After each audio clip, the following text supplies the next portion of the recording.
பேர் தான் நம்ம வெறுக்கிறதே இல்லை. இவன் அவன் சொத்து சேர்த்துக்கிட்டே இருப்பான். சொத்து சேர்ப்பதில் தவறு, போய் சொல்லி சேர்க்கிறது தான். விசுவாசி கிட்ட சொல்றது ஒன்றும் சம்பாதிக்க வேண்டாம், ஒன்றும் வேண்டாம், நாம எல்லாம் பரலோகம் போறோம், எல்லாம் கருத்து கொண்டு வந்து கொடுக்கும். இவன் செய்யறதுன்னா பெங்களா வாங்குறது, கார் வாங்குறது, இடம் வாங்குறது, தனக்கு சொத்து சேர்த்து வைக்கிறது. விசுவாசி கிட்ட சொல்றதுன்னா இது யாருக்கு? இவன் போகும்போது மேல கொண்டு போவானே? இதை யோசிச்சு பாருங்க. விசுவாசி பாவம் தசமா கொடுப்பான், காணிக்கை கொடுப்பான், அவன் சொத்தை விற்கும்போது கொடுக்குறான், எல்லாம் பண்றான். இவன் அதெல்லாம் வாங்கி இங்க ஏற்றான். முடிஞ்ச ஃபாரின் ஃபண்டும் வாங்குறான். ஓலை பிடிச்சி போட்டோவும் அந்த போட்டோ இந்த போட்டோ எல்லாம் காட்டி ஃபாரின் ஃபண்டும் வருது. இவன் பாட்டுக்கு பெகலா கட்டுறான். சாட்சி என்ன? ஒரு காலத்தில் நான் சாப்பாடு இல்லாமல் துணி இல்லாமல் ரோட்ல படுத்தேன், இன்றைக்கு தேவன் ஆசீர்வதித்து எனக்கு இவ்வளோ சொத்து. ஏன் அந்த விசுவாசிகள் சொத்து இருக்க கூடாதா? அந்த விசுவாசி சம்பாதிக்க கூடாதா? அந்த விசுவாசி கார் வாங்க கூடாதா? அது கூடாது. ஏனென்றால் நமக்கு நித்தியமான வாழ்க்கை பூமியில், நம்ம எல்லாம் பரலோகம் போறவங்க.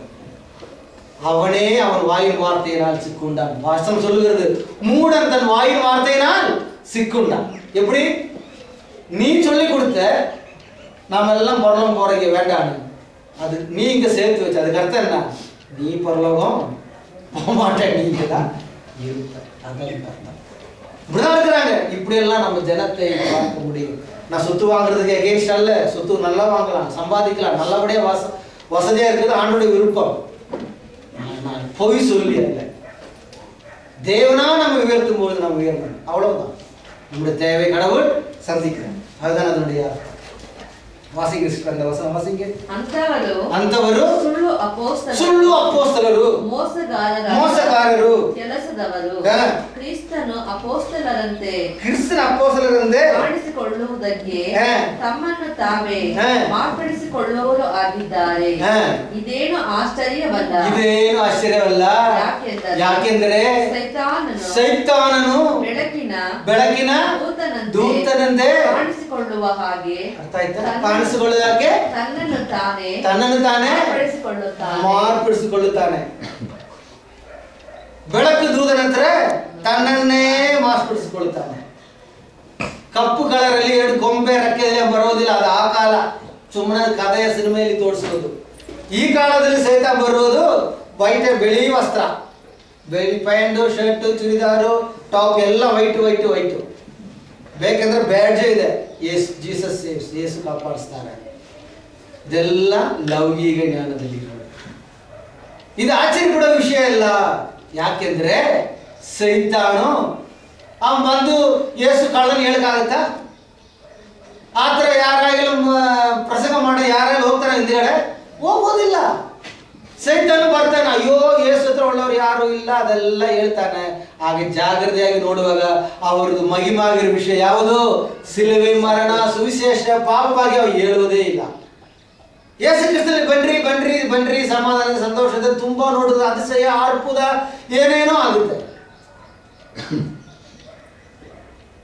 ಆಗ ವಾಕ್ಯದಲ್ಲಿದೆ, ಇದು ಆಶ್ಚರ್ಯವಾಗಿರೋ ವಿಷಯ. ಸೈತಾನು ಬೆಳಕು ದೂದ ವೇಷದಲ್ಲಿ ಮಾರ್ಪಟ್ಟು ಬರ್ತಾನೆ. ಅವನು ಯೇಸು ಯೇಸನ್ನು ಹೇಳುವುದು, ನಿಜವಾಗಿ ಅವರು ವಿಶ್ವಾಸ ಯೇಸು ಯೇಸನ್ನು ಹೇಳುವುದು. ಎರಡು ಯೇಸನ್ನು ಹೇಳದಲ್ಲಪ್ಪ. ಇದು ಯಾವ್ದು ರೀತಿಯಲ್ಲಿ ಗೊತ್ತಾಗುತ್ತೆ?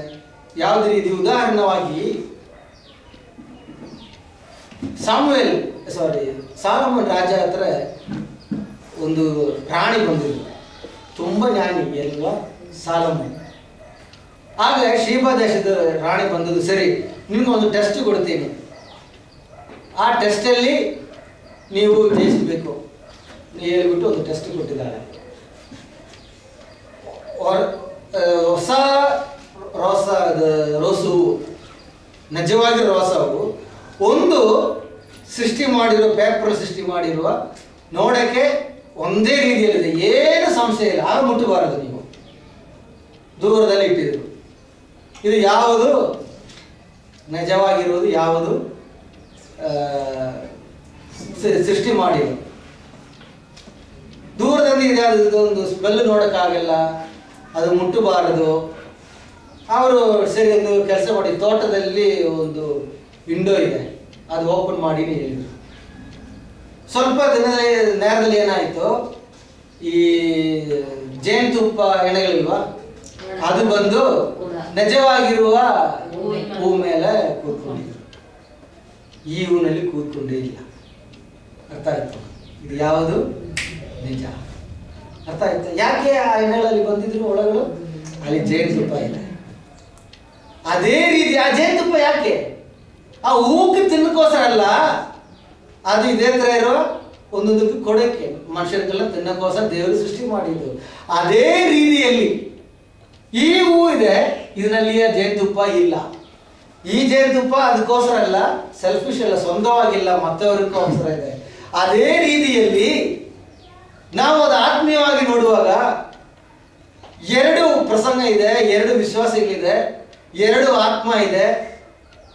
ಸೈತಾನ್ ಬೆಳಕು ದೂತರ ವೇಷದಲ್ಲಿ ಬರ್ತಾನೆ, ಇನ್ನೊಂದು ಪವಿತ್ರಾತ್ಮ ದೂತ ವೇಷದಲ್ಲಿ ಇದು ಯಾವುದು ಒಳ್ಳೆ ಅಶುದ್ಧ, ಯಾವುದು ಪರಿಶುದ್ಧ? ಸ್ವಂತವಾಗಿ ಜೇನುತುಪ್ಪ ಇಟ್ಟಿದಲ್ಲ, ಅವನಿಗೋಸ್ಕರ ಮಾತ್ರ ಅದೇ ಸೃಷ್ಟಿ ಮಾಡಿದ್ರು. ನನ್ ಕೊಡು ನನ್ ಕೊಡು ನನ್ ಕೊಡು, ನಿನ್ ಬೇಡ, ಎಲ್ಲ ನಾನೇ ಕಟ್ಟಬೇಕು. ಇನ್ನೊಂದಿದೆ, ನಾವೆಲ್ಲರೂ ಕಟ್ಟಬೇಕು, ನಾವೆಲ್ಲರೂ ಬೆಳವಣಿಗೆಯಲ್ಲಿ ಬರಬೇಕು, ಅನೇಕರಿಗೂ ಪ್ರಯೋಜನ ಆಗಬೇಕು. ಅಲ್ಲಿ ದೇವರದು ನಾವು ಮಹಿಮಾ ಆಗುತ್ತೆ. ಯಾಕೆಂದ್ರೆ ಮತ್ತಾಯ ಸುವಿಶೇಷ 6ನೇ ಅಧ್ಯಾಯದಲ್ಲಿ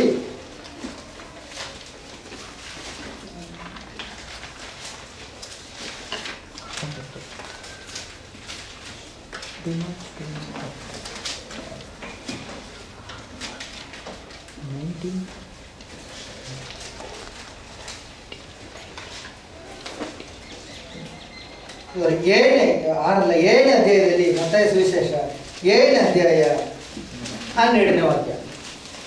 ஆதலால் மனுஷர் உங்களுக்கு எவைகளை செய்ய விரும்புகிறீர்களோ அவைகளை நீங்களும் அவர்களுக்கு செய்யுங்கள். இதுவே நியாய பிரமாணமும் தீர்க்க தரிசனங்களும். புரியுதுங்களா? மனுஷர்கள் உங்களுக்கு எப்படி செய்ய வேண்டும் என்று நீங்கள் விரும்புகிறீர்களோ அதை நீங்கள் அவர்களுக்கு செய்யுங்கள். இதிலே நியாய பிரமாணம் விளங்குமா? இதோட பெரிய ஒரு அன்பு இல்லை. எல்லாருக்கும் விருப்பம் என்னது? எல்லாரும் என்னை பத்தி விசாரிக்கணும், எனக்கு எல்லாரும் சகாயம் பண்ணணும், எனக்கு எல்லாரும் நல்லவன்னு சொல்லணும், என்னோட நாம் சொல்றது எல்லாரும் கேட்கணும் இல்லையா, எல்லாரும் என்னோட அன்பா இருக்கணும் என்று எல்லாருக்கும் விருப்பம். அது நீ அவர்களுக்கு செய். அப்படின்னா அர்த்தம், நாம் மற்றவங்க சொல்றது கேட்கணும். புரியுதுங்களா? நாம் எல்லாரோட அன்பா இருக்கணும், நாம் அவங்களுக்கு நன்மை, எல்லாரும் எனக்கு சகாயம் பண்ண நம்ம செய்யணும். அது மற்றவங்களுக்கு செய். நீ மற்றவங்களுக்கு சகாயம் பண்ணு, மற்றவங்களுக்கு நன்மை செய். அப்பொழுது நியாயப்பிரமாணம் அங்கு விளங்குகிறது. இன்னொரு இடத்துல ஆண்டவர் சொல்றார், நீங்கள் தேவனுடைய பிள்ளைகளாக இருக்க வேண்டும் என்றால் என்ன செய்யணுமா?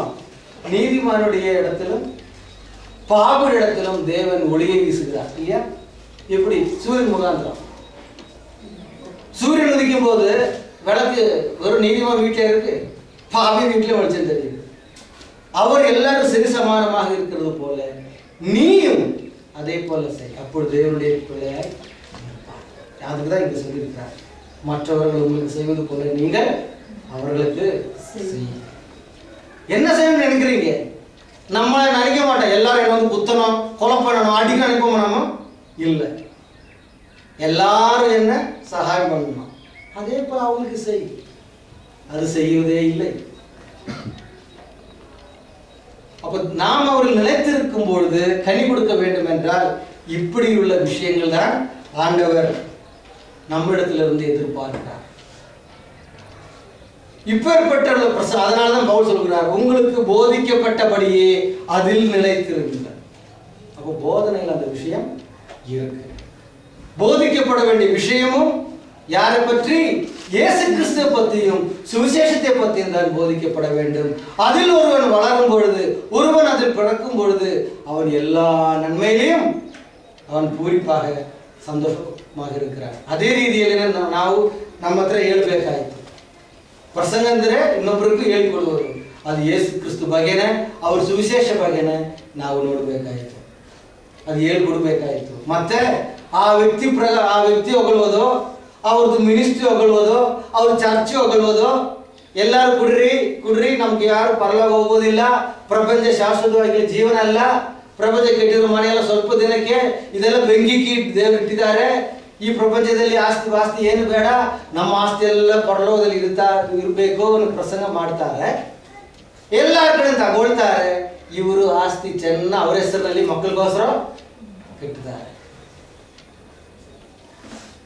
ಅರ್ಥ ಆಗುತ್ತಾ? ಇದೆಲ್ಲ ನಾವು ನೋಡ್ಬೇಕು. ಸುಮ್ಮ ಅರ್ಪದ ಅಡೆಯಾಳ ಮಾತ್ರ ನೋಡೋದಂದ್ರೆ ಸಾಲಲ್ಲ. ಆವಾಗನೇ ನಾವು ಬೆಳವಣಿಗೆಯಲ್ಲಿ ಬರ್ಬೋದು. ಇಲ್ಲಿಂದ ನಾವೇನು ಮಾಡ್ತಾ ಇದ್ವಿ ಗೊತ್ತಾ? ನಾವು ಮಾಡುವುದು ಅದೇ ರೀತಿಯಲ್ಲಿ.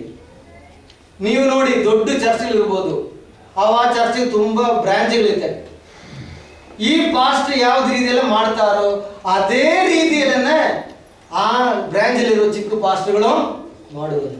ಏನು ವ್ಯತ್ಯಾಸ ಇರಲ್ಲ. ಯಾಕೆ ಗೊತ್ತಾ? ಇವ್ರಿಗೆ ಹೇಳಿಕೊಟ್ಟದ್ದು ಆ ರೀತಿ, ಇವ್ರು ನೋಡಿಯೋದು ಆ ರೀತಿ, ಅದೇ ರೀತಿಯಲ್ಲಿ ಅವರು ಮಾಡ್ತಾರೆ. ಇನ್ನು ಅವ್ರು ಮಾತ್ರ ಅಲ್ಲ, ವಿಶ್ವಾಸಿಗಳ ಹತ್ರ ನೋಡಿ, ವಿಶ್ವಾಸಗಳು ಅದೇ ರೀತಿಯಲ್ಲೇ ಇರುತ್ತೆ. ಅದಕ್ಕೆ ಆ ಇಂಗ್ಲಿಷ್ನಲ್ಲಿ ಹೇಳ್ತಾರೆ, ಯಾಕೆ ಆ ರೀತಿಯಲ್ಲಿ ಇದೆ ಅಂದ್ರೆ, how the shepherd like the sheep. ಗುರುಬ ಯಾವುದೇ ರೀತಿಯಲ್ಲಿ ಇದ್ದಾನೋ ಕುರಿಗಳು ಅದೇ ರೀತಿ. ಯೇಸು ಕ್ರಿಸ್ತು ಆ ವಿಷಯನೇ ಹೇಳಿದರು. ನನ್ನಲ್ಲಿ ಇರುವ ಕುರಿಗಳೆಲ್ಲ ನನ್ನ ಮಾತು, ನನ್ನ ಶಬ್ದ. ಆದ್ರೆ ನಾವು ಯಾವಾಗಲೂ ಅದನ್ನ ಹೇಳೋದು, ಪಾಸ್ಟರ್ ಒಂದು ಮನುಷ್ಯ, ದೇವರಲ್ಲ. ಪಾಸ್ಟರ್ ರೀತಿಯಲ್ಲಿ